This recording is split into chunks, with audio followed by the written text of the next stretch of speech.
I woke up to the sound of heavy machinery grinding right outside my window, and I swear for a second I thought I was dreaming, until I saw the yellow excavator clawing at the dam behind my house, tearing apart 15 years of sweat, memories, and every ounce of goodwill I'd earned from my neighbors. There she was, Patricia Kellerman, the self-appointed queen of the HOA, standing with her arms folded in that smirk, like she'd just scored the winning touchdown. Contractors trampled my wildflowers while Patricia supervised the demolition of the one thing that had saved 23 families from flooding more times than I could count. And all this because I refused to pay her $847 a month in infrastructure fees to keep doing what I'd already done, protecting our homes from disaster. If you've ever dealt with an HOA that thinks it owns your property and your peace of mind, you know the kind of person I'm talking about. Someone who believes a clipboard and a title are enough to rewrite history. What Patricia didn't know was that I'd kept every permit, every inspection, every official document showing my dam was legal, safe, and, most importantly, effective. She was about to find out what happens when you try to outsmart a guy who spent 40 years fighting water for a living. The letter had arrived a week earlier, hand-delivered by a postal worker who looked at me like he was handing over a subpoena from the Pentagon. Urgent legal notice, it read, from the Meadowbrook Hills Homeowners Association. That was the first time I'd even heard of Patricia. For 23 years, I'd gotten nothing more than holiday decoration reminders from the HOA. And suddenly I'm the target of some unauthorized water management structure violation. Mandatory fees, $847 a month, 30 days to comply. Signed by Patricia Kellerman, HOA President, a title I'd never voted for, by the way. I sat at the kitchen table, the same one Sarah and I used to gather around every morning before she passed, staring at the paper, feeling the kind of anger that sits low in your stomach, heavy as stone. That dam wasn't just a hobby. It was a promise I made to my wife and to the families on Maple and Oak after Hurricane Isabel turned our basements into swimming pools back in 2003. Sarah was the one who pushed me. "Frank, you spent your life building dams for the Army Corps of Engineers. Do something." So we did. Permits, soil tests, hours of sweat, $12,000, and 3 months of weekends. But the work was done right. After that, every storm was a test, and every time, that dam held. The Chins, the Martinezes, even old Mr. Peterson, they all knew it. But none of that mattered to Patricia, who was too busy quoting bylaws and talking about community aesthetics. So I called her, tried to reason with her, lay out the facts, even offered to show her the permits. She didn't want to hear it. Things change, Mr. Morrison. The HOA supersedes individual decisions. I asked her what her background was in hydrology. She didn't answer, of course. She just repeated the words community risk and compliance, like a robot reading off a script. So I called Tom Brennan, the best attorney in the county. Old friend, help me through Sarah's estate, the kind of guy who knows every clerk by name. Tom looked over my papers, read the letter, and laughed. "Frank, this is the dumbest HOA overreach I've seen in 30 years. You're bulletproof." He fired off a counterclaim so strong I could have used it as a shield. Property rights, valid permits, demand for Patricia to cease and desist, legal fees, the whole 9 yards. Funny thing is, the whole neighborhood rallied around me. Mrs. Chun brought cookies and $500 for the legal fund. The Martinez family kicked in another $300. Even Jake Williams, a retired detective from 2 streets over, knocked on my door, said he'd testify if it came to that. You know, for a minute, I almost thought maybe this was going to be one of those rare times when the little guy actually wins without a fight. I was dead wrong. Tuesday morning, 6:15 a.m., the machinery showed up. I barely had time to throw on shoes before I saw Patricia, clipboard in hand, standing by a white county truck with no plates. She handed me a document, emergency condemnation order, supposedly signed by a county engineer I'd never heard of. The contractors refused to show insurance or permits, just pointed to Patricia and said, "County says tear it down, we tear it down." By 9:30, my dam was a muddy heap, and the water was already running where it shouldn't. I documented everything. Took pictures, shot video, called the sheriff. Deputy Martinez showed up, shook his head, said it looked official. "It's a civil matter, sir. Nothing I can do." Mrs. Chun cried when she saw what happened. The Martinez kids just stared at the destruction like their dog had been run over. Jake tried to intervene, but Patricia refused to show any real county ID.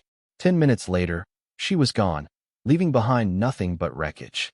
That afternoon, the Weather Service issued a flash flood watch. Hurricane Ida's leftovers were on the way, promising 5 inches of rain in less than 12 hours. I did the math in my head, standing over the ruins. Without my dam, those storm drains didn't stand a chance. By midnight, water was already lapping at Mrs. Chen's driveway. By 2, the basement sump pumps on our block sounded like a chorus of alarms, but they couldn't keep up.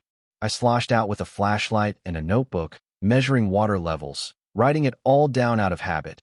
30 years in hydrology doesn't just disappear because you retire. At 3 a.m., Mrs. Chen's basement flooded. She screamed for help, so I ran over, waded through 3 feet of dirty water, saw her late husband's woodshop, 20 years of work, destroyed in minutes. We tried pumping, but the water just kept coming. The Martinez family lost both their cars, couldn't get them out in time. Their little girl's stuffed animals, her brother's baseball card collection, ruined. I documented it all, time-stamped, photographed, measured. The math was brutal. Without my dam, over 75% of this damage would never have happened. The next morning, I called Tom. Add flood damage to the suit, I told him. He said, "Frank, if we can prove her demolition caused this, it's not just civil, it's criminal." But Patricia wasn't backing down. She sent out a neighborhood email blaming me for the flooding, claiming my illegal dam had actually caused the water to back up. I was so mad I couldn't even finish my coffee. Jake showed up not long after, folder in hand, looking like he'd just cracked a big case. "That condemnation order Patricia gave you? Fake. No David Walsh at the county. No inspection, no order, nothing. The truck? Registered to her brother-in-law's construction company. She hired her own family to do the dirty work." We dug deeper. Turned out Patricia had been milking the HOA from day one, contracting her brother-in-law's company for bogus emergencies, charging triple what any real job should cost. Over $40,000 in 6 months, all siphoned from neighborhood dues. Jake found emails. She wasn't even careful. Need to create more emergencies. Dam is perfect, expensive to remove, easy to justify. Old man can't stop us. Another message. If we get rid of the dam, property values drop. We buy, we flip. She wasn't just stealing. She was gaming the market to buy houses cheap, fix them, and sell high after the next storm. With Jake's evidence, Tom filed an emergency motion to freeze Patricia's assets. But her lawyers moved just as fast, declared bankruptcy for the HOA, filed a restraining order against me to keep me out of meetings. By then, Patricia was already packing, trucks at her house, money withdrawn from the bank. Jake and I knew we had 72 hours, maybe less, before she vanished for good. I remembered what Sarah used to say, sometimes you have to work the system because the system doesn't work for you. Jake found the smoking gun at 2 a.m. The HOA was never registered with the state. Everything Patricia had done, fees, violations, even the demolition, had no legal teeth. Jake printed out the proof. I called an old student of mine, Dr. Sarah Mitchell, now the region's top flood control expert. She came out, surveyed the damage, wrote a report that proved my dam had prevented over 2 million gallons of runoff from flooding our homes. Removing this was malpractice, she said. Jake's law enforcement friends helped US get security footage of Patricia directing the demolition and shredding documents before she left town.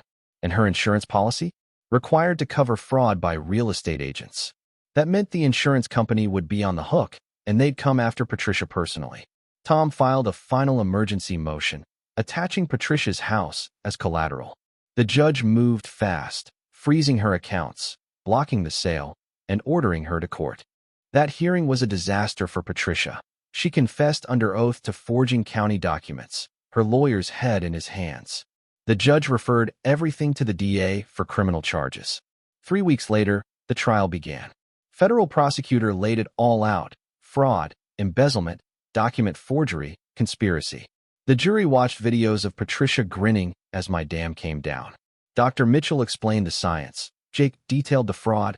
I told my story. The defense's expert got shredded on cross-examination. Turned out he'd been paid off and had lied in other cases. Patricia tried to blame me, but eventually broke down on the stand.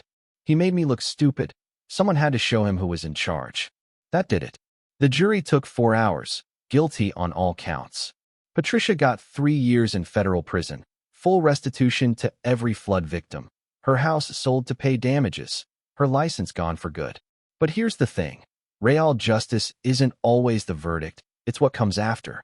6 months later, the county asked to rebuild my dam as an official part of the storm system. They paid for construction and maintenance. Mrs. Chun became the new HOA president. Her first act was dissolving the old board, reforming it with real oversight and rules, no more little dictators. The whole neighborhood showed up for the new dam's dedication.